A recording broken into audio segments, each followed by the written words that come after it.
இப்போ பார்த்தீங்கன்னா, நான் வாடகை வீட்லேருந்து இன்னொரு வீட்டுக்கு வந்திருக்கேன். வாடகைக்கு தான். எனக்கு புடிச்ச மாரி செடிலாம் வெளிய அரேஞ்ச் பண்ணிட்டு, ஒரு கிச்சன செட் பண்ணிருக்கு எனக்கு 2 வாரம் ஆயிடுச்சு. நமக்கு புடிச்ச மாரி, நமக்கு ஏத்த மாரி வச்சா தான் நமக்கு பிடிக்கும். ஏன்னா, நம்ம கிச்சன் தான் ஃபர்ஸ்ட்டு. அப்புறம் எனக்கு புடிச்ச மாரி கார்னர்ல மணி பிளான்ட் கொஞ்சம் வச்சேன். கிச்சன் வெளியவே கொஞ்சம் டோர் மாரி இருக்கும். அங்க நல்லா காத்து வரும்.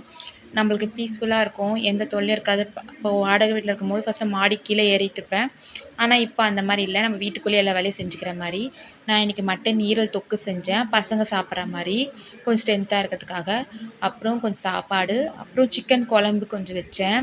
சரி நான் ஹஸ்பண்டுக்கு எனக்கு தோசை மாரி ஊத்திக்கலான்ட்டு. இதில வீட்ல என்ன விசேஷம்னா, நம்மளுக்கு பாத்திரம் கழுவி எடுக்கிறதுக்கும் கொஞ்சம் இந்த இடம் மாரி குடுத்துருக்காங்க. நான் எப்பயும் சிங்க் வந்து கிளீனாவே வச்சிருப்பேன்.